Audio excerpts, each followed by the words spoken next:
Hi friends! Kamusta? So, welcome back. For today's video, sasagutin natin ang mga frequently asked questions about Canada Study Permit.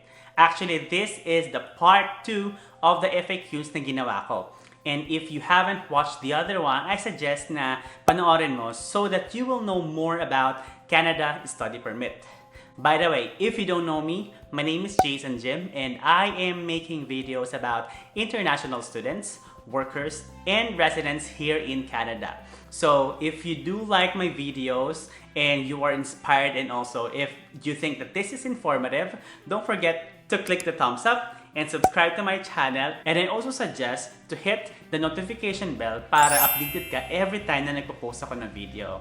By the way, I also want to recommend to finish this video dahil as you know, this pandemic season, meron ng bagong mga updates, new instructions ang binibigay ang Canada for those of you na international students na aalis ng yung country, for example sa Philippines, kung ano ba yung mga dapat mong documents na dadalhin at additional mga requirements at the same time when you landed here in Canada. So, stay tuned. Alright, so for the first question, what are the considerations in choosing a school or college? So, before you choose your school or college, make sure na yung college mo na papasukan ay DLI o yung tinatawag na Designated Learning Institution. Dahil ang DLIs ay ang mga colleges or mga universities and schools na approved ng Government of Canada to host international students.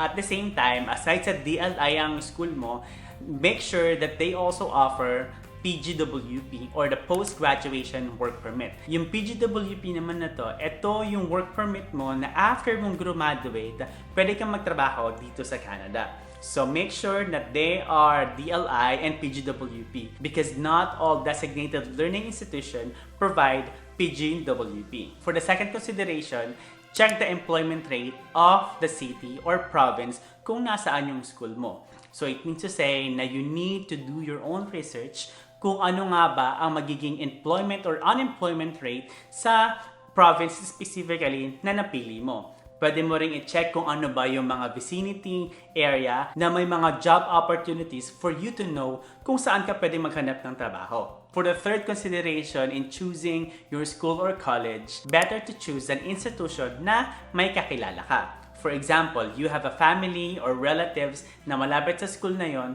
grab the opportunity at mag-aral sa school na yon. Dahil makakatulong ang family or even relatives mo sa'yo in terms of your expenses. Same thing sa mga friends mo. So if ever na meron kang mga friends na mag-aaral din sa Canada, make sure na to go with them para if ever, pwede kayong magsama-sama sa bahay na pwede nyo maging apartment at mag-contribute kayo sa mga daily expenses ninyo. Next consideration is the Filipino community. So, I suggest na before leaving Canada, if you are already approved, make sure na makahanap ka ng Filipino community or even yung mga forums or mga Facebook Messenger pages na nag-aaral din doon sa specific na school. Para pagdating mo doon, you know someone, you know kung sino mapagtatanungan mo about sa school, about sa city, and around the area na napili mo. The second question, is it okay to apply for a different program from the previous educational background that I had?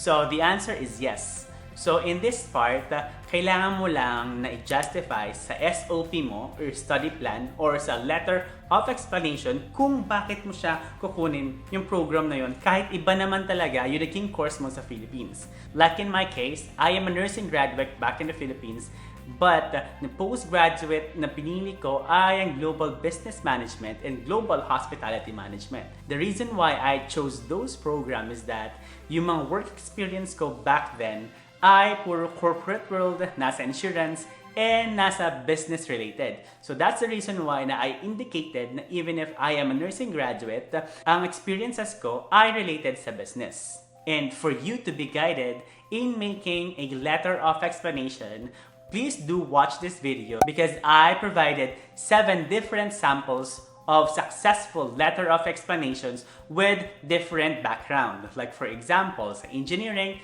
finance, hospitality, culinary, and even a family application here in Canada. Okay, so for the third question, can I also bring my family in Canada while I am studying?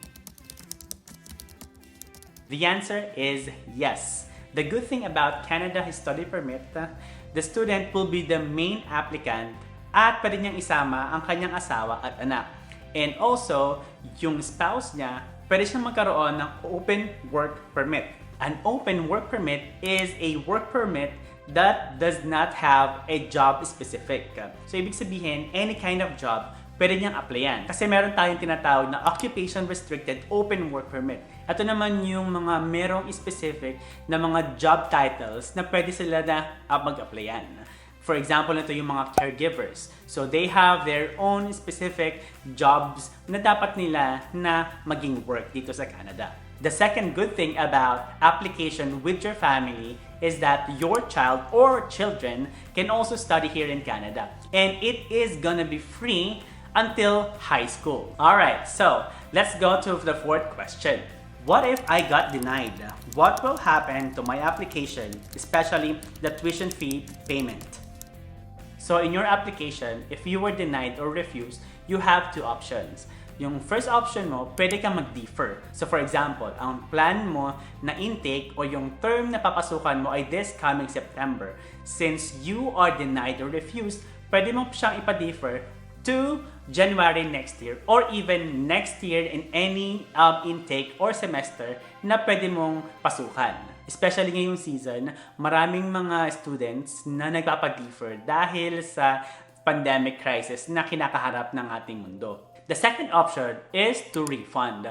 The good thing about this Canada Study Permit, you are able to refund kung ano yung binayaran mo. But of course, there are different instructions and there are different rules depending sa school mo na pinasukan. So, you can check your LOA or yung Letter of Acceptance dahil naka-indicate doon yung instructions kung halimbawang kailangan mo or gusto mong i-refund yung mga nabayaran mo. For example, may mga schools kasi na after mo na makakuha ng LOA, kailangan mong magbigay ng initial down payment. And after ng initial down payment, they will give you a specific time frame para ma-provide yung first semester na tuition fee. So if ever na mag-refund ka, merong mga indication doon sa inyong LOA, ang initial payment mo ay non-refundable or the other amount that you have paid will be refunded. Also, meron din na mga stipulations sa mga LOAs na para kumbaga 75% lang ang pwede mong mai-refund or 50%. So it really depends on the institution kung ano ba ang kanilang rules and regulations about refunding of your tuition fee. Alright, so for the number 5 question, how many hours can international student work? For international students, you are allowed to work for 20 hours per week. So ibig sabihin nun, since you are a student, you can do a part-time job, hindi siya full-time. So you can work 20 hours below, but I will reiterate na do not work more than 20 hours dahil possibly na once you apply for your PGWP or if you will be applying for your permanent residency, makaka-apekto to sa application mo. And that is the rule for international students. But dahil nagkaroon nga tayo ng COVID-19 pandemic, ang Canada ay nagbigay ng temporary rule para sa mga international students. So, as of April 22, 2020, the working hours for international students has changed and they can work more than 20 hours per week until August 31, 2020. So, ibig sabihin, pwede na kayong magtrabaho ng more than 20 hours but until August 31, 2020 lang. So, it says here that this aimed at healthcare facilities, other workplaces under pressure, and considered as essential jobs. So, if your work is considered as essential job, you can work more than 20 hours. I also suggest to watch this video so that you will know kung ano-ano nga ba ang mga essential jobs. So kung ano-ano nga ba ang pwede mong maging trabaho more than 20 hours. Alright, so for the 6th question, I was approved for Canada Study Permit and I will start online courses in fall 2020. Will this affect my future post-graduation work permit eligibility? if your study permit is approved at kailangan mong magkaroon ng online classes, you can do it in your home country. And you can complete it up to 50% of your program. So, ibig sabihin yung another 50%, you need to go to Canada para tapusin yung program mo. At the same time, hindi makaka-apekto ang PGWP application mo even if you had your online classes in the Philippines. But yung 50% na ginawa mong online classes in the Philippines, it should only be until December 31st, 2020. Alright, for the next question, in contrary sa previous question natin, I do not have a study permit. Can I still start my studies online abroad? The answer is yes. So, pwede ka mag-start ng online classes even nasa Philippines ka. But, since you do not have a study permit, hindi ka magiging eligible sa pag-a-apply ng PGWP. So, ibig sabihin na kailangan mo munang hintayin yung result and which should be approved before you study or before you go to the online classes. Dahil kapag halimbawang nagtuloy-tuloy ka at nag-online class ka na even if you don't have study permit, it won't be counted sa PGWP eligibility mo. Alright, so for the question number 9, what to bring before traveling to Canada? So, ang pinaka-importante na dapat mong dala pag halimbawa papunta ka na dito sa Canada ay yung mga documents, especially yun ang papakita na you are exempt from the travel restriction to Canada. Ang example nun ay yung valid study permit or yung port of entry letter of instruction from IRCC and indicating that you are approved on or before March 18, 2020. So, aside from those documents, expect mo na rin na ang airlines mismo ay mag-check ng inyong health if ever na meron ka bang signs and symptoms ng COVID-19. And if you do, you will not be able to fly to Canada. So, meron akong nabasa sa isang forum for international students here in Canada na lahat ng documents niya complete, especially yung mga letter of instruction from IRCC. But, the time na nagpunta sila sa mismong airline na nila to give their documents, they were offloaded. So the reason why is that yung airline nila nire-require sila to provide a letter from school na indicating to go to Canada and to be present while studying. So what happened to that student nung wala silang ma-provide na letter from school, he was offloaded and unfortunately, hindi siya nakapunta ng Canada even if he has a study permit and also he is approved para makapunta sa Canada. For the question number 10, what to expect when you arrived in Canada? So after you landed, you will be screened by Canada and they will assess your health before leaving their airport. The reason why is that if they see you something na nagkaroon ka ng signs and symptoms, most probably you will not be allowed to enter the country. And the next thing that you need to expect na pagdating mo ng embassy, once you provided your documents para mabigyan ka ng study permit at ng work permit, they will be asking you to provide a 14 days quarantine plan. So, it means to say na meron kang document na ipapakita sa kanila na kung ano ba yung magiging plano mo sa 14 days na quarantine mo pag nasa Canada ka. For example, saan yung magiging accommodation mo. And another thing is that with regard to the food and medication, if ever na nandito ka na sa Canada. So, lahat yun ay dapat na naka-indicate sa inyong 14 days quarantine plan. And as for IRCC, this is mandatory.